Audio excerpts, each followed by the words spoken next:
concert esinze oba omuntu asinze okuteeka concert n'abeera successful nnyo omusumba Bugembe. Omwaka guno yateeka ku Serena concert mmeka 2 then ne ewuwe ku kanisa concert 3 15 okitegera twaliyo wakiraba yakola bulungi ate yashiba byazenga abikola twali yayongerako basho yali yakabi nanti sigenti yali nfu ne Gambia zenga abikola okitegedde concert nga yagikola okujja kati kyakola kinalabanga kyamaanyi press conference gye yakola yali yanjawulo omwaka guno yali yanjawulo ne kati shonga byagikola ani mabega yabikolanga ngaakuba okitegeera ngaakuba ate nga yali yakamala kuzaala ndowooza atwaza omwana era ndowooza ye mwana omuto omwana ashiba asoso genda mu kivulunga muto ku myaka egyo era omwana oyo anabeera nga azaalidde singa anabeera nga akuze tumusobeera nga agenda kubeera muyimbi Stasha Mayanja yakola bulungi Maureen Nantume yakola bulungi era muguno mwana tulaba nga baddiŋŋana Maureen Nantume ne Stasha Mayanja balima bulungi Kambugu abamisa Kisemakulu abagatta Chosen Blood yagaana Chosen Blood teyanyuma yagaana Mick Wayne yakola Kenneth Mugabe top yakola Dax Vibe Dax Katero amulieruba abulandika abulandika atano gye bakansolinga ya Dax Katero anje twogera ku gangu mu kisaawe baji kansolinga sawa nga mukaaga ogwekiro nibagamba atejja bbaawo bantu bayingidde bantu bayingidde wali wajudde nyaga kansolinga bantu baali bangi afena nawe sakigendo ebyaddala nasisi w'omuntu era nekisho ne baji kansolinga Katero wange nabanga aviddemu atya King Saa yagulawo omwaka akuba lugogo saawa zaali ziwera 9 naliwo ng'abantu bali bati bajjudde akuyegoga emirundi ebiri era omwaka guno ye muyimbi wange asinze actually so wange muyimbi asinze mu Uganda ye muyimbi asinze okukola mu Uganda Kabaka Saha ebyadda n'atusibako ne Winnie Wamami nakola ki ne wali amujagolinga ati amuzeera muzeeri naleeta Winnie Wamami kannajja najji naye kale wali okitegeera Kabaka Saha concert yakola bulungi era guno omwaka yasinze okukola mu music industry. Abantu bangi bo balowooza mu ddagala lyaffe ery'obutonde okuva edda abantu bakozesanga nkola ya kizaala ggumba. Mu India omuti guno gukozesebwa nnyo nga enkola eya family planning. Ate era naffe ku Biva Organic bangi batya okutubuuza temirayo nakyo family planning ku Biva Organic tugukozesa omuntu tujja ne tumulagirira bulungi bw'asobola ogukozesa ate enkozesa yagwo nnyangu oil ono ayamba nnyo okukola ng'enkola ey'ekizaala ggumba ate nga yeesigika omuntu etajja kuleeta side effect era gwe omukyala ayina mugamba nkozeseza enkola endala ate nezintiisa ni mutyo ono mulungi nnyo okukola nga birth control method ate eri reliable kubanga properties ze tezina bwe za affectinga reproductive system ate mbwofuna ebizimba ate ozibikira enseke ate akuyamba n'okukelenzinga woyagala okuddiramu okuconceivinga tekikutwalira na budde kuba kikola boss ku basajja n'abakyala okusobola okukola nga spermicide kati gwe munaffe abadde yeteekateeka babadde ayagala okuba n'enkola yonna munakyo therapies osobola ate okukozesa ebintu ebibwa. Welcome to Shalom 256 is happening with Ugamba. Kastori ekigambo it is happening. I don't know if I could loosely translate that statement into English so that people can understand those who are in diaspora and those who don't understand Uganda, but they keep on watching us. Unlike Spark TV, you can use a little bit of English. Unlike Spark TV, you have to. Marango stringing a dose. Lelo kudera soap. Shalom mwe waddeyo oganya okwetu nga mwana ajja kwekamira ku TV asokane mpola obulamu abutambuze bulungi. So yesterday twawezezza omwaka, it was our anniversary nga Shalom 256. Pate mwagaddewo. Ipate twagiridde yabadde balondemuko naye ati twawezezza nada manyi buli gwalo tuzza kwano ino okumuyita. wakoya abantu just nakola pate eri y'amaanyi naye nga tujja kukola kalwa popcorn mwana ajja kakola ajja sala interviews tuze tukola guno omwaka nga ajja mu dakiika ng'emu azigateyo full interview omulundi gumu yonna omwaka. So twawezezza omwaka mwebale nnyo bantu baffe. Thank you so much. Asante sana wherever you're watching from. Don't forget to subscribe those who haven't subscribed. Golo yaffe yali y'abantu emitwalo 3 ba subscribers guno omwaka. Naye it has gone beyond our expectation. Bible wegamba God answers us exceedingly. Okusinzira Katonda atwanga okusinzira bwe tusaba. Obulango bujja. Yatuwadde abantu emitwalo 3 mu 15 guno omwaka. So twebaza Katonda abashalinga waka waffe abasala waka waffe abaana bangi abasala waka obengo oli mukutambula oli tomuliranga nako naye nga ali musala waka. So everyone are spreading a message of positivity. Thank you so much. Abaana ku TikTok okubasala obuntu oli nasalanga okola Katonda ate mupya ngatomanyi namumanya. So mwenna atambuza message eyo bane mwebale nnyo. It is happening bwe tugamba. Nagala okwebaza kalisola webaze abaana bange aba Shalom 256 tulinye jjira bana batono nnyo bana balala balinga 5 lero bankyaziza bampadde ekijjulo ngamba ba WhatsApp group nze ndi kubana ababiri abana Shalom 256. Thank you so much. Abakuba ademi waffe Rich Moganya wangula award ya best administrator kuddako Shasha doza ye mukyala kati Asha Hadija kalungi abaana ababereyo nga bagamba Shalom ko tavasha mtu mwagala nnyo yukira waloka alaka yankaliwe kataka Jackie yetanya Jackie dalwa Shalom hataka abaana bangi wetwatandika ekintu kino nnyo mujjukira mpola twalinga batunjukira nga nakola YouTube eno nataka interview ku sawa 8 nga premier kulika abantu babiri kwaliko hataka ne Edward Great bokabe baliko babiri bokka naye twebaza Katonda kati we tuli at least we are doing well. So thank you so much to every voice that has been a voice of hope, love and courage. Mwebale nnyo ddala. Then nnaku lero sinaku lulungi twankanya mawulire ate mabi gaakubika. Fix Maika afiiriddwako maama we. Tumusabira Katonda amumyofiirwako maama. Manyi maama munange bamama balungi mama goga nadafa abaana abalenzi I don't know watch kiba n'abalenzi otuka twaganywa mama baffe ate n'abawala baganywa batata baabwe. I don't know why it comes that way. Ate ne bamama bagala nnyo omwana omulenzi kale mama yita sola nti bagala nnyo bamwalo bamulenzi ne mama inege jatwala omwana omulenzi ngende waka nabadiyo ku Christmas eno wabadde mityana nagenzeeyo wabatwalidde ebintu esanyu lyabaddeawo bagenda ku matambizi nga 23 nagenda ekiro ekikeesa enkera Christmas ekyalo kyonna kikuŋŋaana ekyalo kyonna ne kikuŋŋaana omwana akola ku TV password buli omu najja mama nakuba akalulu nga omanyi kati watute emigaati ebiri ne blue band kamu wavuddeyo obiridde banna abagenda byalo muyimba manyi mugule atwala nabakweza taxi banakweza taxi agula emigaati mu paaka nazika mu boot emigaati ebiri kilo ya sukali blue band kyokaba ne biscuit bw'abato abaya akatuuka ne bamufumbira chai nalyo kamwa tosi nya ku mugaati gwa lesi So your mother was very happy. Nagenze mu kyalo. Nakomyewo ku boxingidde ku macha. Wala de nabingendo kola. Ndaka Allah nyambe guno omwaka mbenga maliriza ku farm. Nangende ko mukwafe tufete tulina byalo man. Eso agambu kino. Bakuzala wa Shalom. Banzala obukoto. But then I went to my village. I think nsoko gende michana my first time 2014. Nsoko gende bukananga. Nasoko gende nyamanyamba of course we have bishibishebi. Ne? Senga last year maze ku farm nange njaba ne cyangwa nafe tuva mu Kampala week ngene ya Christmas etugera mu cyale yo nagabali ba mubali emityana bulera nga tuli otuteredde tomanyi love jofuna ngogenzera ku mzaddewo kale Shalom ze sina tata yes ya nina mama kyegeza nze bulamu bwange we first born yes batenze last bakuzalo yes yenyisebo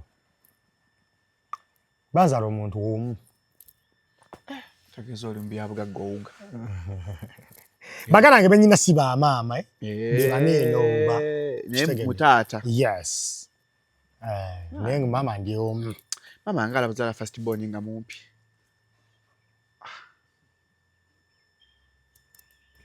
kati ebyo kyonjogedde kyaki Mwampatana ne mukazi wo n'otali mukomiranga ndi Hey, mwakola yaka. Yanvu mumpi okuva ku macha mpaka But you're not short. Sire mumpi. Just onafuna Jamanica.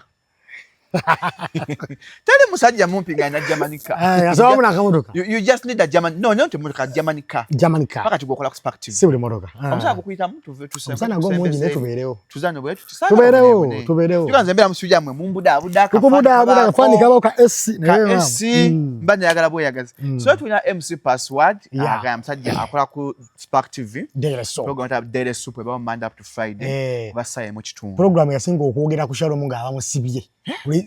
Togamba waliwo ayogala n'enkulanga kwenda eruzira awo matula twalabanga TV eruzira nga tulaba Daily Soap nga mundaba nga tukulaba pina kosta nga wagambo ja sawa nnya ngamba omwana obudde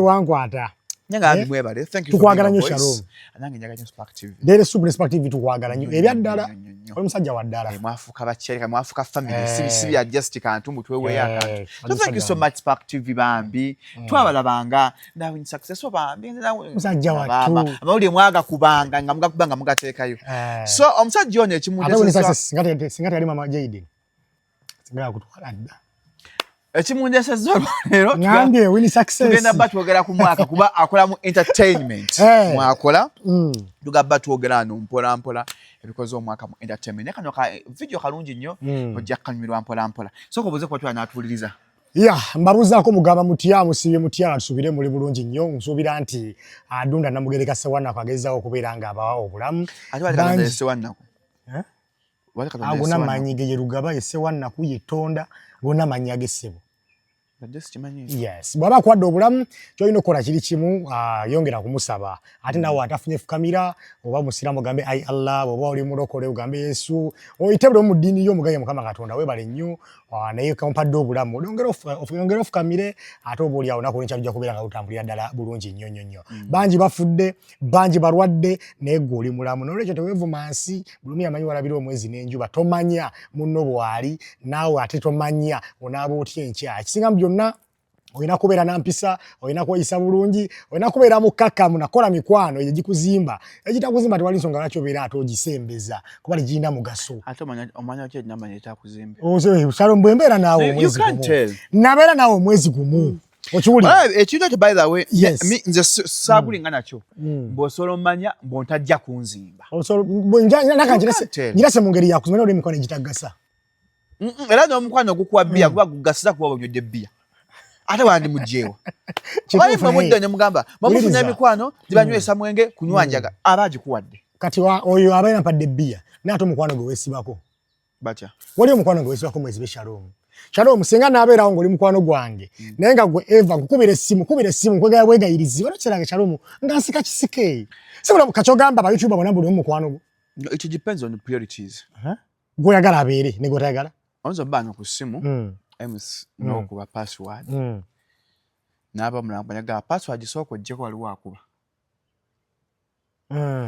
nga nze mu assessment nga olabanga sikuzannyira bulungi kusinga oli nga ndaba akuba so this is even how your perception how do you perceive things kuba alaba katanga bagenda tandika abantu guno omwaka fake friends bantu sigaze na kuntono bantu tusalako banatero postinga those who made their year ani Shalom osobera mukwano wange ng'ondyamu nkwe osobera mukwano wange ng'ondyamu nkwe otabera mukwano gwo lwaki atabera mukwano no Shalom osobera mukwano wenze nga manyi oli mukwano gwange nino ndyamu olukwe n'engamba kati ono kyeza mbanyina kutabuti kati gomba siyina kusembeza gwa abayini ekizibu lwaki kubeera na mikwano gye olyamu ntulukwe otegedde simu kala gwe tulina kati password buli bumu tuba wano olwokuba tukola meow do assume bundi mukwano gwo naye nga sikikubuuzanga if you are friends just tukola bukozi okitegere kyakyo weekiri kati abantu abasinga oyagamba yi nenfira mama nga olina atanziikirako si mukwano gwo Shalom humanity ogirabirawa si buli muntu alinamu ako ke bayitaako obuntu bwa humanity so it depends how you perceive things and it depends how your friend does also perceive things Shalom togenda mpaneko kigambo nti nze ndi mukwano gwo nnyo Shalom nsobola okubeera nga kangeze endwaliro ojja n'ondaba naye nga mu myezi 2 ondaba omulundi gumu naye nga nyina gwe mbeera naye buli lunaku Weta mukwano gwange. Siswa. Ochagala kyegamba. Kangize wagenda kushoya Mustafa. Wali abatage nanga bayina ensonga manero akisizi. Waliwo ataja because yagamba nzo sagala manya. Otegeera. Kati ne Mustafa kushoyi. Yatulo yayina okutwalabe ani mukwano gwange ani atali. Kyogago weruzira jwali toyale twalonze mikwano yona kyayi mikwano jo. Mama ole bali nsiba omwaka. So kya wansi yonna. Anti waliwo era mwongo omwaka wajabe wasobola okujja. Kyogamba nti abasiba sibapa mazemi yake mikamukomera. Kanti are there 2 years? Tedi agende kumulaba. It depends under which circumstances things have happened. Oranzo okuba gashara najje bizuro okulaba nenga tyalina ID. Waliwo yajja ntamanyi nti wetaaga ID. Oyo okitegedde. Era ojabera informed omanyi nti nono tazize because talina ID. Okitegedde sebo. Kati no mukwano gwe nakoleranga ki? Aina kolera ki? Katala obuzibu katugwe. M's password like you are egocentric. Ogenze nnyo. No. Egocentric means and most people are saying about it, they are self-centered. But they better akange kange. Akange kange. Akange kange si koyagaliza. In simple terms, chechokuba abantu asinga people are egocentric. Yes. Be kyayagala ense na bayina okunjagala bayina okumbera bayina okukola ki nofuna buli kimu. People think they are supposed to be at the receiving end. Ate we kibeera nakyo kyusa muno kibeera nti nno bwemba okukolera ebirungi nawe no binkolera. No, not everyone what you do. Si buli omu. Kati kankubuulire. Waliyo abantu ng'odeetinga omuntu ng'oli naye. Naye nga ye tasobodde okugulira akatambaala. Naye nga ye kyekikula kye. Waliyo omu kati nze nze mbeera mulabu sagala kumpereza mbu I miss you. Si byagala. Lwaki? I've not missed you. Sagala kulimba. Sagala kumpereza I miss you. Smile biki have a good day. Don't that kind of bullshit. Love you. But there are other kind of things kati yo mmere. Gwe singo kwagala. Kati awundi mampadde akamera. I'm okay. Baby anjagadde. Baby nyo ngamba mbu simanya have a good day. Where are you baby? Sibyagala. Oli wa. Sibyagala. There are little things byoso okunkolera. Nga sikuku. Nga sikungamba awo missinga awo njagala nnyo. You don't have to mind that you love me. Don't remind me. So I can tell that you do love me. Ate nga nze ndi practical emba nkwagala. I have to make sure that I love you. Okiraga. Nze nkiraga. Ekibera mu mutima nti I love this one. Nenze after sagala bintu byakundaga nnyo mbo njagala. Kati gwe omukazi owo atijjako ddi. Shalom ngabo n'atijjamu ko tutijjemu nti kale munnange. Okutijja akulagira wa kubanga kirina kyamakazi. Ku birthday yange mukazi wange yantwala ku Kavumba recreation. Ne tuvuga embalasi. I enjoyed. Chimala. Naye okusinga okubeeta vabale embo. Sweet Kamonde. So tuli awo 31st tuva mu nkuuka. Yes, asatu mulumu. Tuva mu nkuuka enye tugenda okulengera basatu mulumu. Twali Buloba. Twali Buloba. Byali Buloba kimanyi later. Twali Buloba. Buloba First Park. Tuve Buloba. Festival ya Crystal Panda. Era jeri guno mwaka. Tugende tuwagere Crystal Panda. Crystal Panda omwana oyo wanje. Yes, musajja wa. Support Crystal Panda. Mugende mpere festival. Yongo basajja baliro fit. Namusangayo ku Nation Media. Kayinambwa. Kale. Tugenda okulengera asapalaso. Ataddeko makinje mu kizu akyala mu kyala nnungi. Paraso byasooka bumpere. Gye batandikira. Agenza ayimbe n'akuba ali ku stage. Alien n'ayingirawo. Baali bamaze ebbanga nga beesojja. Cold War. Lugambo lukyali. Olw'ebigambo. Mu bigambo. Paraso batuwa ku stage ayimba by'abanene era kyanyiza nnyo abaana abafangooni. Afangooni abamanyi. Ate nga bwayimba ateekamu. Abafangooni efani wafangooni. Beba abafangooni. Omusumba Bugingo yakyogera. Yabayita abafangooni oba kijjirawa. Simanyi we kijjira. Bugingo mufangooni. Ye yali mukwano gw'ennyo nga njiri zonna zaakuba buli njiri gy'abeerako ayo ayogera ku bafangooni. Pastor ogamba Bugingo? Bugingo gwe njogera. Kyali wali yeni? Kyali wali yeni. Kyamulinaako buzibu. Nakuno Pastor Bugingo abadde abuze. Kale yakomyewo ati yakomyewo bulala. Mukyala we tannazaala. Bannange. Mbuuza bana. Kati nga wenabuuza Jaidi nga tannazaala. Simanyi mba lubuto. Mukyalo yali lubuto. Mpoziko nga nzijukira bubi. Wallahi mbadde simanyi era mpoziko. Mpoziko nga nzijukira bubi. Kyamanyi ali lubuto. Munnange tubeera awo ku Buloba First Park. Abafangooni nga basalako Paraso.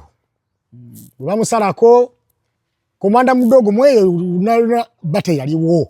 Komanda mudogo gwe bakuba stop anaddeyo wansi. Oba ojjukira nga alinnya bw'ati ajje ku stage mpirawo nakka wansi Palaso n'amala okuyimba naga time nzira waka okitegeera mukirirawo ku madaala engumi neefuuka engumi pa okitegeera Palaso n'awaguza natambula n'agenda Palaso yatugamba nti ye kyamulemesa obutalwana na bantu abo kutaasa bantu balala okitegeera naddayo ewuwe n'akwata akasimu ke n'akubira omu ku omu Badman oliwa engumi eriwa owaayo oliwa ng'obuze Badman konkona pingo oliwa baba n'amanya agakanga raga kakunkuna ne bakuŋŋaana ne balumba Palaso agende ku saa 9 ez'ekiro ndowooza nga bakulu tebannadda okitegeera bali mu show ne balumba nga bukyawo engumi neefuuka engumi akulu ne beggalira mu kisenge kufulu kwalingako emujwe baba bebaka tebataka kuggalawo mu nzigi ezimu naye baleka okufulu nga mukaaga ani yaggalira mu kisenge ate balumba baani njogera baani balumba kufangu anti banya beggalira mu bonna abana bafangu gonako omuntu n'omu afulumye nabaka video nabanga basiza amadirisa bakoze eki anti kati gwe kyoga ate wabeerawo bantu waliwo abantu era bena byaliwo kwasa motoka n'enjirova biki wandibaddeyo abafuluma bajja bagambe kyekibaddewo tebaafuluma nga bayinza nga bali baagala kubeera nga bambi bakuuma emirembe oba si ekyo baatya ku bibiri tetwagala twekweke either baali batidde oba bagamba nedda tukuuma emirembe omanyisa n'omusowuja n'oyomba nange olwana nange naye neŋŋamba ankubye olika muleke oba nenkuta nenziruka kati ku bibiri Fangoni either atya Palaso oba yakola ki Fangoni yatya Palaso yes kyasoboka ng'olina otwala engeri gy'aluleeseemu lw'amaanyi oba okitegeera ne baasa ebintu tewali muntu yafa naye ng'ebintu bye byayonooneka mu ebintu ebyo it was a blessing in disguise iti Allen yakolamu video teyabyera awo oluyimba lwerabidde naye ani talent yes abaana banene babasomesezaawo nga bagezi why lugenda lutya yes kiraga lweru Shalom oluyimba lw'amaanyi yakubamu oluyimba mu video era video ebyo nebyalimu yakubamu oluyimba okitegeera ne tulowooza ndi Palaso bagenda musiba okitegeera awo tutamanyira amaanyi g'amayanja famire wetutwamanyira wetwamanyira nti balinawo ku maanyi kubanga ekintu Shalom tukize tugaane eyo lyali ggulire mu mwaka guno actually ereggulire lidominatinze omwaka gwonna ebisinga nga bijja bigoba naye nga up to now bakyabyogerako obadde okimanya ekyo tokikiriza anti gabaddewo naye ng'okimanyi nti n'amawulire agamala agasinga gonna gava ku eryo ggulire okitegedde nti lyaggulawo omwaka nga ly'amaanyi ne lisirika tukiza lusirise naye ligenze likulietingawo obutalotalo obulala nti n'omuntu wenyini ayagala okujja mu industry either abala kusaidia Fangoni oba kusaidia Palaso naye nga kiva kwolwo olutalo tukiriza libadde eggulire ly'amaanyi naye Palaso yakoze remix ne musajja wange Vibes lwakabi nnyonnyonnyo lwakabi nnyonnyonnyo okitegeera so kati ne tuwoze ne bagamba mukwata omusala tebamukwata twabulako bagenzi wa Jeno Damulira yagenda balina Captain Mike Mukula yes bagenda Captain Mike Mukula ali nti yagendayo Palaso n'agendayo ndowooza ne biggweeraawo munnange okitegeera ndowooza ne biggweeraawo tewali gwe baasiba kayimba byabanene wabula ani yaluzinga musical I think baafunamu kyabatambuzaako tewali booking yes kyabateeka butesi muki mu mawulire nti ebbanga yonna babaddewo nga tewali nyimba yonse bafulumiza tugaa nti banne bafulumiza naye nga mawulire mwebali olwekyo kye baakulumanga gutandika oba kitegeera bulungi naye kujjako ate eno ku Fangoni bwe kiraga nti Fangoni bagiwangula kwajjukira ebiseera ebyo ebbanga eryo nga Fangoni yali y'amaanyi jjukira mu 11 2021 yali yasobose kulumba nsambya okijjukira 2021 aguggwako basuka lumba nsambya tukomewo tugende ku December nga gwako ne balumba ine UP kitegeeza batazo siga ekifaananyi nti bana abasajja b'amaanyi omwana n'aveeri kati omwana w'aveeri okitegeera omwana w'aveeri nga bw'ala Shalom bwe yajja mu YouTube n'akuba n'ayisako eggaali Palaso engeri gye yajjamu tumaze okukkiriza nti omusajja alumbye n'eni UP political party ensi gye yeetya okitegeera agenze n'agendayo n'oba tagiruma tena omanyi asobola ogendayo ng'agenze kufuna mawulire naye just obuvumu obwo kaba okugendawo abalaze nti w'amaanyi Palaso n'amuyisa obitegeeza nti Fangoni ya losing. Palaso n'awangula. Okay. Okikkiriza oba tokikkiriza? Kikkiriza mukama wange. Tuba tuvudde awo tukeera ku makya.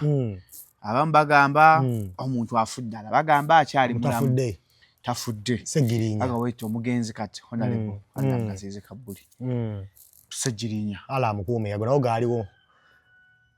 Yafa. Y'omu ku babaka oba abannabyabufuzi abafudde ng'abantu babaagala. Oli abaka batagala. Ejja bali babayo ng'oli kyogamba naye kenyini bobanga oli w'amawulire obiraba ng'oli agamba banayo omusajja yatutama salako vidiyo ya Seggirinya. Ayinza obba mu masente n'amukyawa. Ewali omu kati wabula muliro. Okitegera mugana afa. Oli bwakera bachana agamba nti password yoyo akola kineeno so ba either nakikola banga nesembereza okukikola. Okitegera ate bwolaba nga abantu 10 2 3 bakusonga mu ennwe omayagenda we checking. Obo kitegera bulungi Shalom. So Seggirinya bwafa kyakola amawulire abaso ne babika afudde. Ebdayo ne ligamba nedda okusinzira bwata kusinzira kye tolowooza simanya head palusi manyi twakola PCB. Bagamba tanafana obwongo bukyali. Obwongo bukyakuba simanya ate. Obwongo bwe bufudde. Aha ne namala nakola ki? Namala nafa okitegeera. Amawulire gafuka amawulire mu kuziika omugenzi. Babbi omulambo. Omulambo bagubbye. Owekibwa Mpuga naye akoze olumbe lwe. Ennyimbe zaali mmeka? Mpuga wa family ya Seggirinya. Si wa family. Nendoza y'omu kubagezaako mbu okwagala obagezaako mujjanjaba nga akyali mulwadde.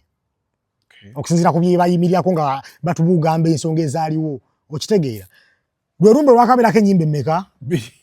Ennyimbe 2. Ewa Seggirinya. Olwampuuga olulwe. N'olweno olwamama Seggirinya nga yo neni yupi n'ebirala. N'amasejja naye bw'ayogera. Yes, Masejja bagamba bannayo omwana abaana ne bababona babu ne bagenda eno ewa Mpuuga.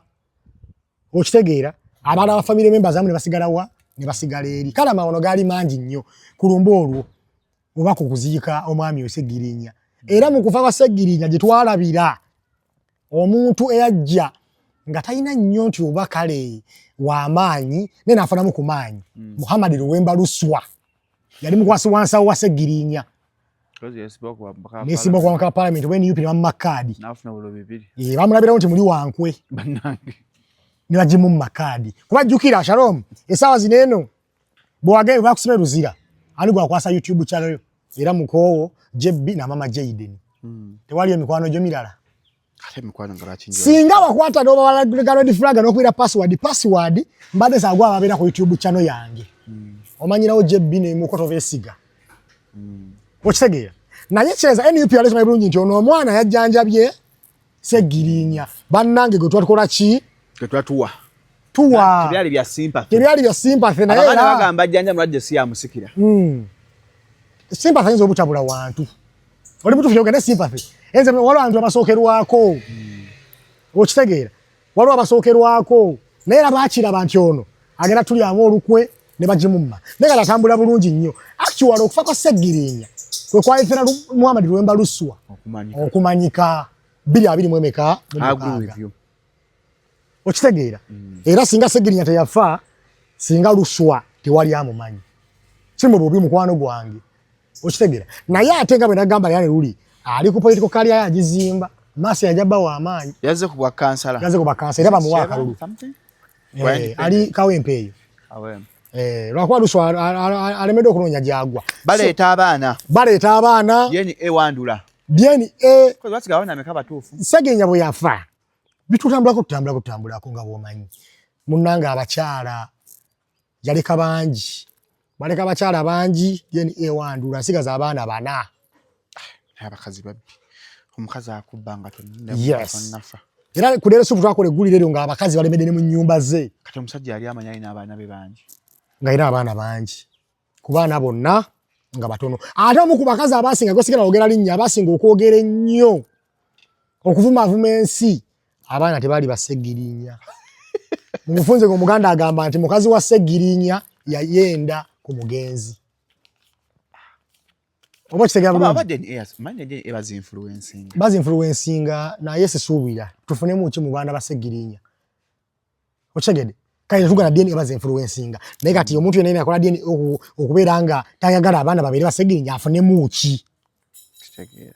okitegeera afunemu ki ye kale tukkiriza mugamba si wowe mukwate omwana wammwe mufune eddwaliro muje mutukakase ne tewali yakakase era byasirikira awo tuli ku story ezikoze ez'amaanyi mulondamu ezikoze top stories ezikoze omwaka okitegeera egenda ku Biva Organic ku 0752 60 2427 bajjanjabisa butonde ofuna eddagala sangu wa Mengo ng'akava ku masengere bw'otime Kyagulanyi ojja bbo kirengera abayina endwadde zonna bazijjanjabisa butonde abaana munnanga abaana nga bazuuka sibaani siba mugenzi naye era abakazi bavayo bevuma luswa oba luswa wa lutwe we baakebera jeni luswa naye bamujjako jeni bamuvuma bagamba lwaki luswa oli mu bino ebintu era abantu abamu balooza ne bagamba luswa abeera nga omugenzi bw'abanga omugenzi Segirinya yalinga abe asiba mu ddwaliro nga luswa atuma luswa mu bakazi eyo genda olete engoye zineeno abantu abamu abalowoleze wala abasoma psychology tebalowooza nti luswa tebaza baawo ekyaliwo kyovola abantu abamu bagamba luswa ne bamukoleko DNA okitegeera nawe kibuuzizza because tolinda oŋŋambira nti password gwotuuma eno buli ssaawa gwotuuma eno olaba nze just bakusiba ku poliisi mba nnyingira olukubo bwenti nnyingira ne mama Jaden Boniface ne bagamba password gwayingidde mukazi w'omusibe koza mama Jaden kyali wange okitegeera kale naffe abalowooza endowooza eyo ku luswa ne Segirinya tetuli bakyamu kisoboka naye abakazi bamugamba luswa jja omumwa gwo mu bitukola otambuza omumwa oli mwavu oli munaku ebintu by'abakazi ebyo bintu nabikola ku Daily Soup nabikola ku Daily Soup era ne bagamba esuuti yagizijjako mugenzi ne luswa yangamba bambe esuuti zize naye mbu yafunzaamuko okitegeera Lwemba Luswa Muhammad yes Lwemba Luswa Muhammad naye n'abaawo nze liregulire yange eryaliwaawo twatandika mu nnaku tugenze mu entertainment twali ku Serena kya kivulu kyaniye epasi ngani principal kugundi ku yasobola kusayima omunene w'ekibuga yasobola kusayima Simon nakoze amawulire ate nalyerabidde neryamukunja gulire ku Simon erya ssente okubba ssente ani abba ssente mukunja twawuliranga ssente zamukunja tewabiwulira nakola ku interview ne mukunja n'agamba atya bamubba ssente yagamba ani amubba Simon mubbi w'ekibuga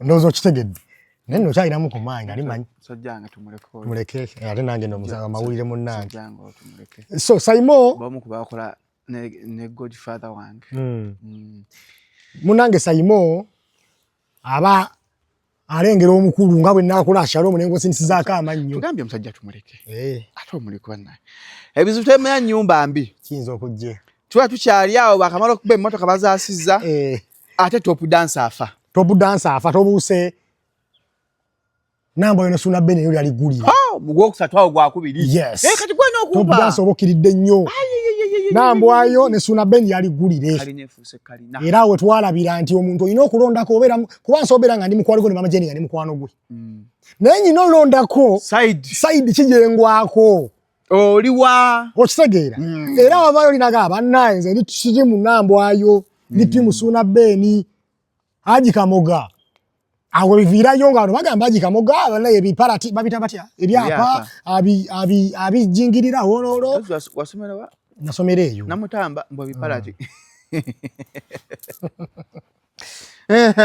munange embozi niyo nebeerawo toleyo najikola anga MC Meya wa amaanyi eti musuna Ben twakuba story wafunamu akasente twakuba story ekyo paka yetwawangula wali timu ki eti musuna Ben n'enamba yagenena eti musuna Ben n'enamba yakyaliwo kuba Suna Ben amne tukolako naye yali Boys Dormitory nga toyinza muvaamu ate nga ndi musajja kisinga obukulu ebizibu ebiri mu basajja ffenna mu nsi biri universal byebimu ffenna so tokubanga musajja munno jjinja kikola ng'ekyo mu nsi abakazi beefuula nnyo kale osubireyo okwekiwulirako omaikapo yamwe twagirankinze ku Spark nga yeesinze omwaka guno abaffe kavidiyo nga saakalabye kati tokiraba ati mbadde mu kuwummulako kapoyo yeesinze omwaka guno era nja kujja nga wagugwaho nkubulire yasinze eki tulinawo kapo endala Black Sugar nani oyo Black Family ababaddugavu Black Sugar yani Amos Rovins Baba baddugavu obula omanyira. Anayo nzise Black Sugar Jackums. Ne Black Sugar banga tana buzumu ita muddugavu. So nayo tugirina Sekajja Chozeni Beki tumulina kamuzinga 8 awo. Banya abalala abali awo. Eyiyo kweri kanda baawo mulala so kunzijukizayo ne kalwazikoze. Amos Rovinzi. Amos Rovinzi Black Sugar, Tana Jaden, Mama Jaden, that's the Shalom 256 and in Nashib. Banya abalala benda baawo. Adai nga bakapo. Anti kati abalala. Ono atunda ettaka yani? Atunda ettaka? Atunda ettaka. Atunda ettaka ewa. Banabera ku TikTok. Sozo. Ali wamma. Why should be queen papa yani? Tetwasonde akakungula tekamulesi. Bwa yogoyogedde. Ono mvubuka omuwanvu. Nga akakungula kanze akakoze. Mukyala yava n'agamba oba yazimba nga amaze okuzaala. Banango bayani omusajja oyo. Muvubuka. Mwerabidde. Nenda kuzi bamuvuma kwala bali bamuvuma ku TikTok awo. Naye mna TikTok yenga ndaba abatunda amataka oba mulimi. Ne twa bagundi bana atunda furniture, nsambya furniture. Yes, nsambya furniture. So kwa tona kadi maka. So, egule ne lyaliwo. Nambwayo ne Suna Ben lyakola nnyo era lyatuvugako ebbanga. Wayiga muki? Egulire eryo. Abakazi tomwesiga 10 ku 10. Era manya sawe nanti omukazi yefuula. Omukazi? Ate era nenjiga nti love eggwawo. Love. Notukesera ngo omukazi w'omwami omulabanga kisiraani. Nakigira ku Nambwayo ne Suna Ben. Mtu kisiraani, love esogwa nga tamwese bisiraani. Anti kyenjogedde nti byonna bisoboka. Either osobola okubeera nga omukazi omulaba n'omuleka ex wo kasiko nawira yagamba nti ba ex be tabayinaako buzibu. Naye love esobola okuggwawo. Love esobola okuggwawo n'obeera nga omwagalwawo omulaba nga kisiraani nga kiyigiraawo. Oba okitegeera. So kyekyo kye nayigamu mu Nambwayo ebiseera ebyo. Okitegeera. Tuzeeko story ki? Gwanga mbale byange bali kwa ngambi buuka. Tewali buzibu. Bwebwani ozi. Maze. Top dancer ne Allen Skin. Top dancer ne Allen Skin eguliri amaanyi kuba kwalimu okufa kw'omuntu. Shalom. Omwana yafa ge mazima. Ne biyitengana omwana bwe yafa yakola ka video nti banaye abankuba ono ate nga byayogerako baali ku kitebe ekya Fangoni. Okitegeera. Akwala nabo awerekera akubanja omanya gubula asala abantu abali bawalana Fangoni ne bagikuba. Okitegeera. Abali bakubala bamazima bonga bagaba naye nedda mutuwo obujulize bamujje muveeyo twagala buki bwenkanya. Obo okitegeera. Top dancer nafa, top dancer yazikibwa. Kuzikibwa era story ya top dancer. Yes. Wali agenda nga sacrificial lamb. Okitegeera. Kamanda mudogo. Kwapa. Ali okakasa. Tali wafawe twali. Apa kati mwababere no ku Kampala. Fojisi wa kutese buterese. Apa teriyo muzanyo. Apa noko ga mobere ya kusimu. Alwaru wakatimba. Okakasa. Wano Kampala imandi guba muzanyo. Mubira wa Kampala just kuba muzanyo. Muba musaga mukko. Ndikale wakoze yakasango na any time. Bebera oka otujja kuta. So Kamanda mudogo ali mukomera up to now. Ali mukomera paka kati. Kiki oyiga mu Kamanda mudogo? Omuvubuka yenna ali eyo. Togoberera bandwagon. Wetegerereko oba peer pressure. Manyi avuka bandi mbalaba ali awo. Yefula mbu agoberera ku muyimbi yalwanira omuyimbi. Anti. Mukwano. Oliye n'omuyimbi akuvaamu. Oliye muyimbi gwe toli muyimbi. N'omuyimbi akuvaamu. Supporting nga olina amagezi. Supporting nga olina amagezi. Tenkubuulira. So top dancer afa bigo byayitingana bingi yakubwa. Oba okitegeera. Top dancer naziikibwa. Abamu ne balowooza nti kuwala bagamba akuluno ali ne balina omusibako. Apa. Nayo katuvuma abana Fangoni fa bagala justice. Okitegeera. So ne bibaawo ebyo nabyo nayo yayigulira. Kale top dancer. Bampa nato bochikani go bakuba. Chicken. Owe naye bamukuba. Sky pins ojijjukira. Naye.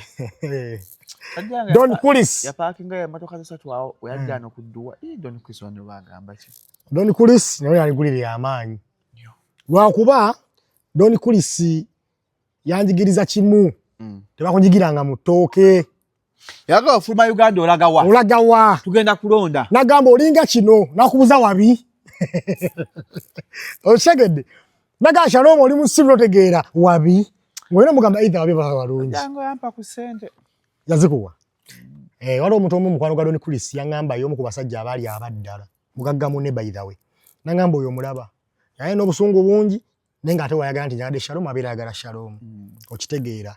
So, kyovala abachaliba abasinga tebamuvaamu era kukuta ku simu ne boogera naye. Okitegeera pa ku last moment Don Chris. Nenga musajja talina mbwa, talina buzibu. Oba okitegeera. It's a very good man. Awo bakubira chicken. Era chicken bwamukuba komanda mdogo yamukuba mpanchi ngazizo. Nganya mukuba komanda mdogo. Yes, komanda mdogo ali eruzira. Ebikolime bya chicken byagenda maaso n'asaba esala n'agikuba n'ayimba kayimba kebeneza ke yakuba nga atulage manju okajjukira edda. Yali akajja n'ayimba Ebeneza nga mazo tulaga manju. Akayimba kebeneza kategeeza ati. Yakayimba bwe yamala okutulaga n'aswala nnyo kale kayimba we kamuzza mu bantu okuguma nga buli kiro abeera kayimba ako okusobola oba engeri gyagumamu. Chicken njukira live zeze yakola ngeze zasima Masegunji supermarket. Zali nga nkambu. Okitegedde? Ayo leo mawukolako mu ggwanga lino kabadde kamaanyi nnyo kuba chicken. Okitegeera kakola era katambula. Okitegedde ssebo? Nkamange. Mu mwaka guno mwennyini mubaddemu omuyimbe yerabira ebigambo ng'ayimba ku stage. Omukadde oyo yani yateeka ku Serena. Nze kabuye Sembogga. Ne bavuma Shalom. Ne bavuma Ombwa Kaali. Eyo nayo yali gwera kwantu baliraba kubanga okwerabira ennyimba zo. Kiralamu. Yali muladde. Obulwadde ne bagamba bulwadde kibabita batya abo okwerabira. Amnesia. Kwerabira ennyimba ze. Amnesia yali wakwerabira ennyimba ze. Yali mukambwe. Ambuuza. Yali wakwerabira ennyimba ze. Nadda. Abantu bajja batono. Sibe kiri? Tewali bantu, tugamba batono, tewali bantu. Tewali bantu. Kubanga n'abaaliyo baali babwereere, si yemmwe. Wasasula. Ate n'atuuka abatono, ennyimba n'azeerabira ekyo kikulu mu industry. Okwerabira ennyimba. Kubanga ekisooka, singa nti yalina ennyimba nnyingi, twandiga nti bambi alina ennyimba nnyingi nnyo. N'ennyimba alina ntono. Kale mpaka ujja muntuukako naye bakolimira kabana akolimira feffeka. Crystal Panda. Crystal Panda. Ne Champagne. Yes, ne Bruno K. Champagne? Yes, Champagne. Baawukana. Manye guno omwaka. Tulabye bintu. Yes, Crystal Panda ne Bruno K. Baawukana. Bruno avaayo agamba omusajja kwe twakola byonna ampadde akakadde katya. Panda yagaana okwogera agamba ndyogera nga time etuuse. Simanyi wa Panda time tennatuuka. Abente bwe tutyo. Osirikamu. Ndomutereka. Gwe nga bwasirika ddi. Tikyamu West. Habati. Yes. So, baayawukana ebigambo ne bijja bingi ne Panda. Bwasanga omuntu ng'akwesiga maana gamba nti bane nange omusajja yankola bino. Naye na side ye. Yes, naye teyavaayo kwogera. Mwamukuba baamukuba. Naye nina kye nali ndabyeko ne ndabanga ne Bunuka inawe yakolera ensobi. Panda yagaana buganyi kubyogera. Era lwalivaayo nayo ga nange njavaayo nkugambye nange ekyo nali nkimanyi ne kino.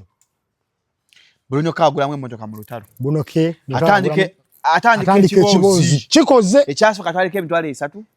Ekyasooka. Bali ali muzungu. N'ali amaru muzungu olukwe. Mbuuza. Bakyakwatagana. Sibimanyi. I think they're in touch. Anze madde mu komera sinaga bitambula mu ggwanga. No, agende mu komera genze nako musambu. No niga gamba senya. Madde mu komera. Wenyumiriza nnyo mu komera tena osukka. Kano laga twelagirako bweragiziro kwa bakusibyeko. Madde mu komera. Bakusibemu naawe agala banga mpaja agenda nadde mu apartment. Baluga nti oli mu kulya nkoko chips chicken. Ono yagambye tuli ku stand. Uganda bannange. Naye gwe mulimu gw'olimu. Obeera olina okiguma. Bruno kafunamu. Bruno K afunamu mutawo lwabwe. Bruno K yafuna nnyo. Bruno K yafuna nnyo kubanga mazima gali nti musically Bruno K takola bulungi. Okitegeera. Naye muvubuka alina fit layina mbwa. Ne music takola buki bulungi. Akola bulungi. Ana akayimba akapenya sindi. Kali mutambula. Kazze mwazi ki? Bruno mwezi badde mu kati twogera ku bya mwezi twogera ku bya mwaka. Togera kubya mwezi guno. Wandi ngambe ne sembe. Omwezi guno ebaddemu bakusibye bingi wala amezi. Togera bya mwaka. Kati buno ke takoze bulungi. Sindi simu yimbi mulungi. Ne takoze bulungi. Lwakuba nakuzonda soji survivinga mu sekuyimba kokka. Tuva nagamba batamanyi kuyimba we bali ba survivinga naye ekyo nakigamba. Anzize mbagamba nnyo nabo ngenda batuukako. Okitegeera. So champanya n'ebyaliwo byonna byakolera Bruno K. Nnyo. Yafunamu emmotoka. N'abantu okwongera omutegeera.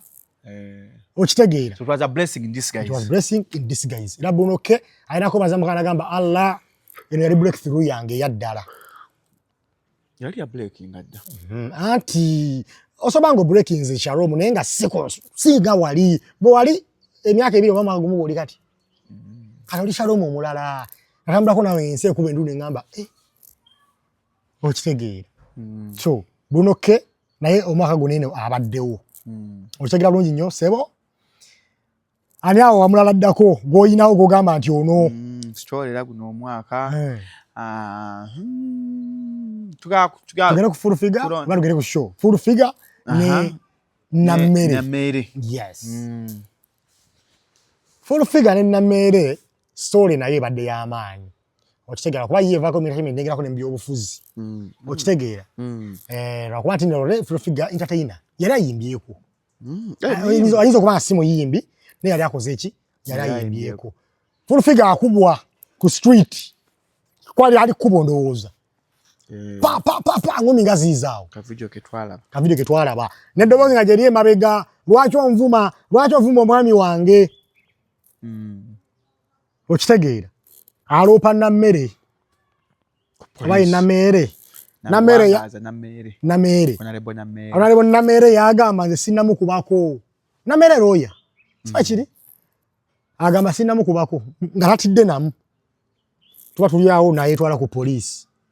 Agenda alabe kiki ekigenda mu maaso. Ne tugamba kuno full figure asibye abantu Namere amumazi. Eyamusiba.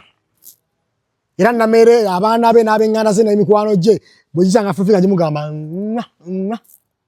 abafe. Tebamusiba. Tebamusiba mpaka kati naye mu fayiro ekyaliyo. Yabula.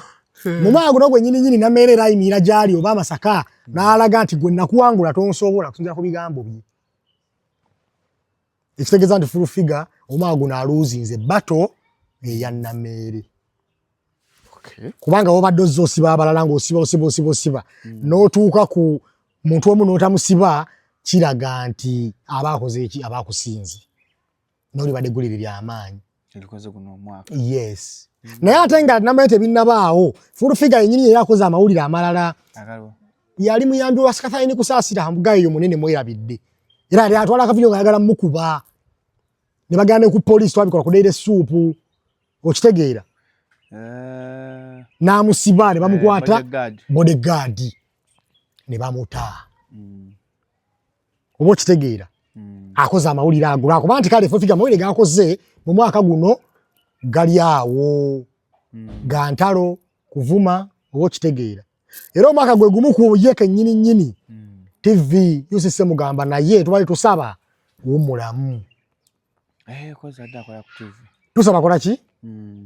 Wumulamu. Omwaka ogwo nagwo full figure kibadde ku ye. Omulimu gukola ki? Guggwawo. Kitali kirungi buli muntu ayagala omulimu. Okitegeera. Mu mwaka gwe gumu Tamale Junior Plan D mulekwa ayisaamu Godfather w'eggaali kyewunyisa abantu ffenna era kyatuluma. Kyatuluma enchukwe ne twebuze ntugamba kyogamba tobaako nawo. Okitegeera nti kale envuma nnyomba ne password kyekyo kinvumya Shalom ne mukazi we ebigambo ebyo. Okitegeera. Era busungu nabaki kwova of Shalom otekemu Jaden, mama Jaden ne mama Shalom. Abakoze eki? Ekyo nakyo nno. Twakyebuuza. Mu mwaka gwe gutya? Mu mwaka gwe gumu. Okitegeera? Nga twebuuza kisoboka kitya? Kijja kitya? Okubeera nga omwaka ogwo era ne tulabawo okwawukana. Yago ne mwaka Boys Dormitory. So yagwa. Negwa nekutuka. Mu mwaka gwe gutya 2025. 2025. Boys Dormitory yajjange malaka abantu stress. Yajjange ina abavubuka aba-inspiring abalala. Ndinafu batukola ekintu bwe kiti. Cha Boys Dormitory. Boys Dormitory yagwa mu dakiika 2.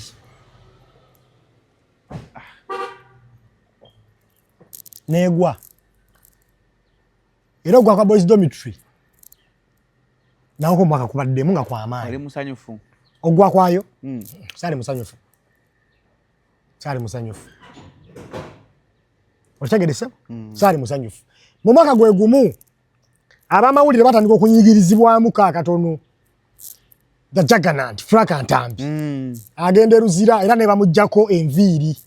Nga gwe naye n'ekirala kye nnalabye. Mulina emitwe egifaanagana n'entambi. Nedda, wetegeeza omutwe gwange. Kala anti bwe ngamba obunene. Tunule nonga tukukwatako. Ali mu kutunuulira. Kala yo mwawukanamu naye gyonna minene. So omutwe gwange gumalayo ssebo. Gumalayo mutono munene. Gwe utunuulira mutono omunyige bulungi. Ogwantambi ate. Nti njogedde ku mutwe gwange. Andi kati mbuuzi ogwantambi oli wa mawulire kati nkubuuza ekibuuzo ekirala. Simanyi byogerako. So mu mwaka ogwe gumu Ntambi asibwa. Bamuteeka Luzira. N'avaayo n'agamba bannaaye nzina ekirowoozo kye nze nakyo ngera kibagamba mu maaso awo. Omwaka guweddeko Ntambi tayogedde kirowoozo. Yagamba n'ekirowoozo. Yasooka n'atugamba awo kino kijja kyekize ku nze kijja kw'oli era ndowooza ye mulaguzi eyasooka olulagula byalagula ebikwata tekyaliiwe. Ye gwe. Yalagula ki? Nti bannange kino kiri ku nze n'omulala ajja bagenda musiba.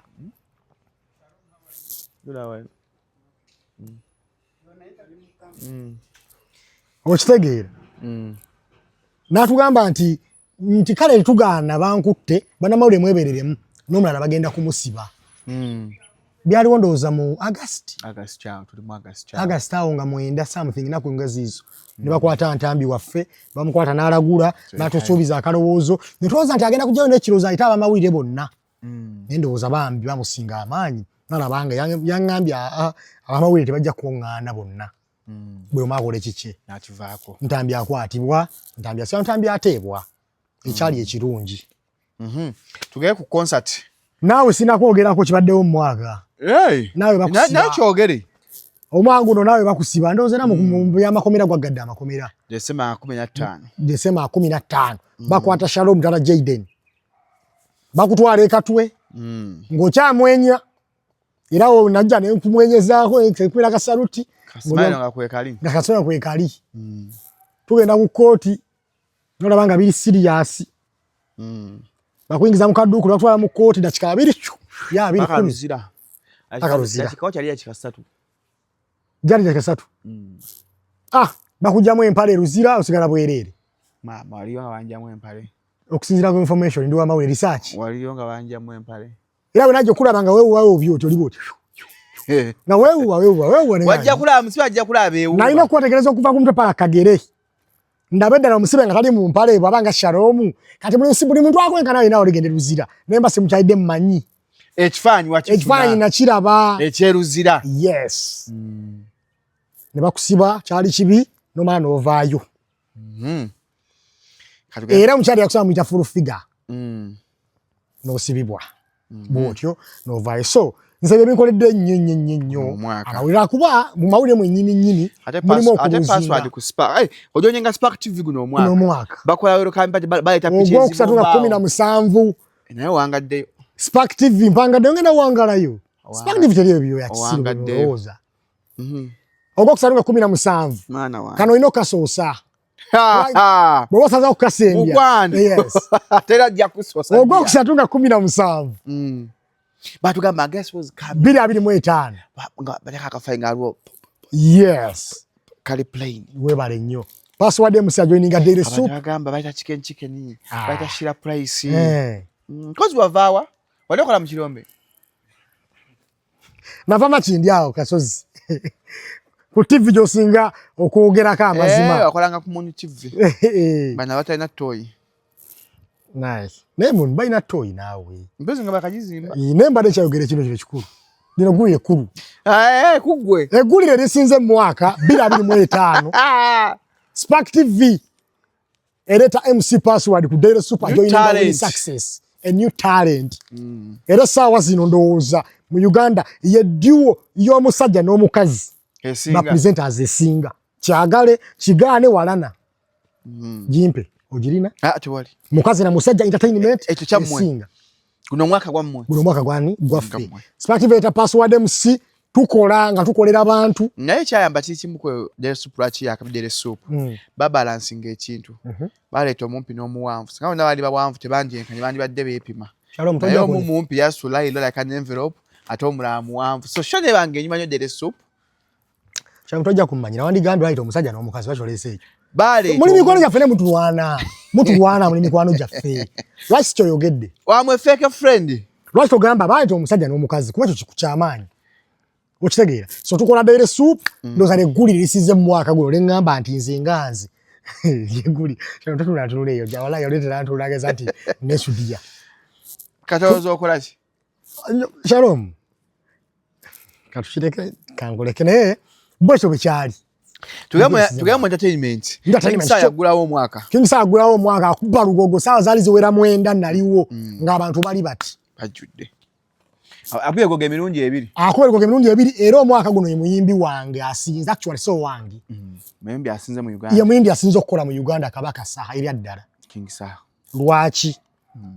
Yagulawo omwaka ng'akuba concert. Yali lugogo. N'agamba nga gugwako n'addayo. 20 November. Esoba teyakola ng'eri. Naye yagikola ki? Yagikuba. Ate remember, concert ye yasooka aliko mitwalo emeka? 3. Emitwalo emeka? Yali ya 3. 3. Ye muyimbi akoze. Kati si concert yemufudde okukola. Bwe yamala okukola ekyo, Kabaka Saha yennyini atadde ennyimba. Bebe chuka mu 360. Okitegedde. Kyamanya atadde ennyimba eziwera 4 oba 5 kale. Okitegeera azitadde. N'atusibako ne Winnie wa Mami. N'akola ki? Ne waali amujagolinga ati amuzeera muzeeri. N'aleeta Winnie wa Mami. Tannajja najji naye kale waali. Okitegeera Kabaka Saha concert yakola bulungi era guno omwaka yasinze okukola music industry. Kingisa. Okiwulira? Concert esinze oba omuntu asinze okuteeka concert n'abeera successful nnyo Omusumba Bugembe. Omwaka guno yateeka ku Serena concert mmeka 2 then ne ewuwe ku kanisa. Concert 3. 15 okitegeera twaliyo wakiraba. Yakola bulungi. Era omuntu asinze performance ennungi ku stage omwaka guno era Musumba Bugembe. Epas. No kati siri kwogera ku muntu ng'obuntu. No gakyentegeeza. Stage esinze okunyuma. Ng'abantu abaze okulaba show bafunye packaging services nga bazifunye bulungi. Musumba Bugembe. Okitegedde. Yakola buli kimu. Yajja kyo bayita music, dance and drama. Kale ojja kungamba nti Epas si nga bwe yagamba nti nze siri muzinyi. Kituufu. Okitegeera. Naye Musumba yajja kyo bayita music, dance and drama. Yajja audience zonna. Wano audience ya omuntu ajja mu kivula wali wajjanga ye azitazanyumira muyimbi. Azanyumira abadansa ababeera mabega ababacking omuyimbi. N'oba olinga azanyumirwa muyimbi ng'obuyimbi, that's music. N'oba agenda okunyumirwa akatemba gwe mugenda okuzannya. Be bakasuku be yaleeta. Bazanye ebintu. Oba okitegeera. Omusumba Bugembe Shalom. Amazima gali nti yakikola. Okitegeera yakikola. Ye muntu asinze okuteeka ku concert esinze okunyuma omwaka guno. Olwezi nso kubanga akoteeka concert 3. Leero mugenda wa Bugembe enkya ne mujja ne luli ne mujja. Yakoze bulungi. Ate ya Shiba. Shiba byazenga abikola twali yayongerako. Basho yali yakabi. Nanti sigenti yali nfu. Ne Gambia zenga abikola. Okitegedde. Koza nga byagikola. Okujja kati kyakola kinalabanga kyamaanyi. Press conference gye yakola yali yanjawulo omwaka guno. Yali yanjawulo. Ne kati shonga byagikola. Ani mabega yabikolanga ng'akuba. Okitegeera ng'akuba. Ate nga yali akamala kuzaala ndowooza. atwaza omwana era ndowooza ye mwana omuto omwana ashiba asoose okugenda mu kivulunga muto ku myaka egyo era omwana oyo singa anabeera nga azaaliddwa singa anabeera nga akuze tumusobola nga agenda kubeera muyimbi kwaba mutuusiza mu kivu okitegeera ekonsati nayo yaliwo yakola buki yakola bulungi ani yazakawo konsati yakola obulungi kubeeza embi ezo abantu bakola concert Stasha Mayanja yakola bulungi Maureen Nantume yakola bulungi era muguno matulaba nga baddiŋŋana Maureen Nantume ne Stasha Mayanja balima bulungi Kambugu abamisa Kisemakulu abagatta Chosen Blood yagaana Chosen Blood teyanyuma yagaana Mick Wayne yakola Kenneth Mugabi top yakola Dax Vibe Dax Katero Amulieruba abulandeka abulandeka kulekerejali Trego Dax Vibes yateeka wa naliyo nakolayo naye ngando bawa agamba wa yakola Dax Vibes ya sho batazamu Dax tuli ku Dax Vibes Muganda Bobby Wine yajuza negundu yajuza yali gogo twalugoga abata yes yakola wamma nakola mu white okay good so yakolayo okitegeera yakolayo then Dax Katere Busabala bali mwaka guno twaddewo myezi guwedde naye yakolayo atano gye bakansolinga ya Dax Katere anti gye twogera ku gangu mu kisaawe bagikansolinga saawa nga mukaaga ogwekiro ne bagamba atejja bbaawo bantu bali bayingidde bantu bali bayingidde wali wajjudde nyaga bakansolinga bantu baali bangi batwena nawe sakigendo ebyaddala nasisi w'omuntu era next show ne bagikansolinga Katero wange nabanga aviiriddemu atya nabanga aviiriddemu awo okitegeera ani omulala akola show baani abalala bantu bayimba ebintu abo byesa show esinze okubeera embi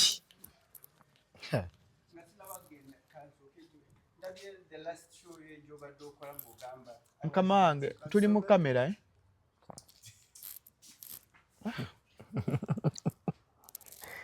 landloading akuli bubi landloading nga ali UK bali bayi landloading yakola ngani yakola ngani adda kimye mutakola ku dipo akime chupa za mwenge yabadatu amagezi kakati she kyasize okukola obulungi organized 2025 Friends of Shalom Vurumula ye share asinga badera kwogera ko abantu manyenga Shalom November bayina kwogera ko taata ngabudde badde bugwayo tuli musawo already tonanjogera kwagala ku nzija ngukube enkokola nwana show eyewunyisa bakubya okusinga okukola ki show eyewunyisa kubanga Shalom twali tulinze show ekusale museke twali tulinze show kale wakiri kuba oyogera nnyo nga twagala Shalom tukogerera nnyo entuyo tusumuze butambala tuti Shalom kyamusanze tuseke Shalom magala show eyewunyisa ensi muloza Katonda akola BBA kumbe omanyi wakola bulungi wateekayo show n'omuyimbi gwe bagamba mu Uganda nti ali international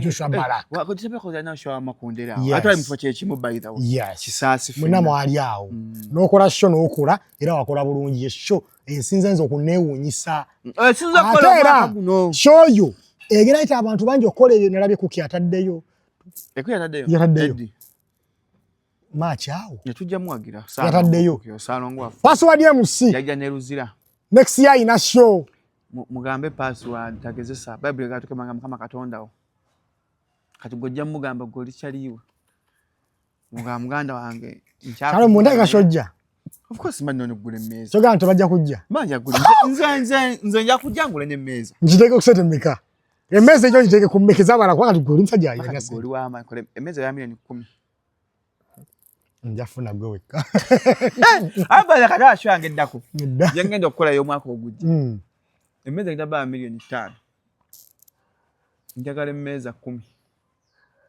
kola era Friends of Shalom next year mu November nga 29 Emmeeza egenda ba million yezi. Millions 5. Njagala emmeeza 10. Ze sente mekezo. Kyetaaga zibala n'ennyingi millions 5. In fact, ku mmeeza awo millions 5. kankole emmeeza ebeere ya million 10. Ng'emmeeza abantu 10 ebeera million 10. Naye otulaga ki? Ntunde emmeeza. Ogatulaga ki? Awadi ziwa zireese twazitegedde ogatulaga ki? Watulimba omuzannyo simanya Shalom mu mamwa, tewakola wadde ne Shalom mu matu. Kale. Tewakola wadde n'ekimu. Mubadde balabe bulungi. Lindako. Tubaagala Waliwo nnyo yaweze dda. Nkyalina show gye njogerako esinze Eriwa. ddala. Show yakola buki? Bulungi. Show yakola bulungi. Omwaka ne tuguggalawo. Tetunakuggalawo ssebo. Show twogedde ku luseke nyamunyamu. anti kyemba nenzirako ta. Hey. Show endala yaddako okola obulungi lwakuba yali engeri kyasiku gyali nti abaddewo. Kati omusuubira okola obulungi luseke nyamunyamu. Okitegeera. Yakola bulungi nnyo. Nnyo. Ab'emikwano abasinze mu mwaka. Ab'emikwano asinze myaka. Mu mwaka. Tunyumiza ab'emikwano asinze mu mwaka. Kasuku Ntambi Shalom. Ab'emikwano asinze mu mwaka. Kasuku Ntambi Ntambi Shalom. Hey! Kasuku Ntambi Shalom. Tukijjako mbu kiki oba kiki amazima gali nti Hey. mweraza omukwano nga baki. Fa abasinze. Ge mazima. Otyo. Abasinze okweraga omukwano mu mwaka. Ab'emikwano abasinze okulumya ate abalala era mmwe. Kubanga mulumya Junior. Ebyaddala. Tusiibule bannange. Ebyaddala. Show TV show esinze mu mwaka ya entertainment.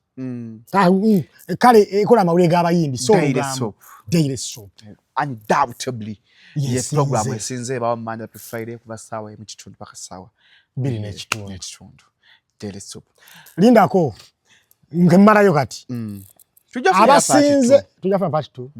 Abasinze okunyiiza omwaka guno. Abasinze okuluzinga mu mwaka guno. Mulimu Alien Skin. Yaluzinga ki? Ojuga Alien Skin bwe yagamba nti yali mukuka n'agamba nti abafango nimbagala eno abene yupi mbagala eno.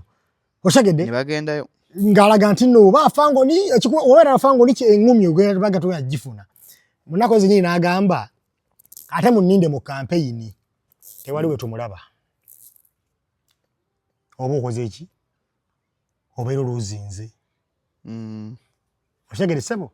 Kitegeeza tena kyatulaze ate nga yatwesunga. Yeruzi of the year. Yeruzi gingamba nti ekituufu kinti yakyoga tena kyakoze eki? Tena kyakozeewo. Then luze endala yafulufigana na mmere. Kuba fulufiga tumanyi mukazi w'amaanyi mukazi musibi. Bw'atakwata ku nammere ng'ate akubiddwa nga tulaba. Tegande wali mujulizi nga bigambo. Twaligambye oba okitegeera. Kitegeeza nti ffe basobola okusiba waliwo batasobola kola ki? Kusiba. Omusibe of the year. Shalom 256 namba emu. Wansonga ennaku zo zibadde nnyingi kona ku musanvu si wekiri? Kati owulira essanyu. Siwulira ssanyu naye gwe musibe of the year. Mwali kikuwa essanyu? Tekimpa ssanyu naye nyina okyogerako. Tekinyina okyogerako twagala nkyogereko ku channel yo. Addako Ntambi. Naye kati era waliwo agenda okuddako. Emusipa. Edda tokikola. Atekulwa. Sibula tujjako mu party 2. So bwekyo bwe kiri amawulire geego. Ebigambo ebyogeddeko nayo ya password ya Shalom 256 oba abakozi baayo. Nina nga tona disclaimer njiwulidde. Nina kyenjogedde ekibi ekinsibya. Ngambye ebigambo. Ndabula. Nze singambye bugambi. Ebigambo mwedde ku share sipya Shalom 256 oba bagiddukanya abakozi baayo. Obaka bange obusembayo. Nina kyenjize olunaku olwaleero bwe ngenzeko mu maka ga Jebbi ne Muko Beka. Abakuwadde biki banna. Abavubuka tukole nnyo. Mumuwadde kyo ne byali. Mulira Shalom kwogera ku Jebbi na Beka. Mumuwadde. Abasajja bayina tobaddeeyo. Abasajja bayina amaka buli omugagge.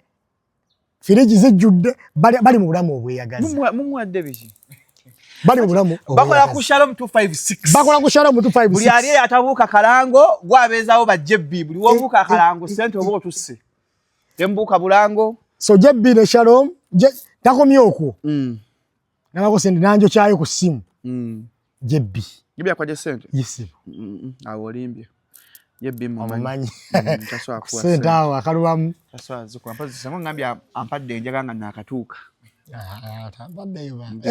naye omusajja baanayo omusajja omumanyi oyo senga nyingidde mu nnyumba ng'ekutte ekitomi bweti nga sina wendaba aniga ekituufu ate ogedde ku njaga mpozi ng'asuzizza nimbye so yanza password daily soup sawa munekitundu mpaka saa tujja mukomyawo era story nyingi just tumenyemenye tujja kujja mpola mpola ng'omwaka tegunaggwako nga tegunaggwako kyalina story endala nyingi nnyo kuba naye next week tujja ba naye musibe bulungi mbere tubalimba bwe tubugamba next week ne sijja tonzikiririzaamu I don't know why you doubt me ye bijjako kamera kale mweraba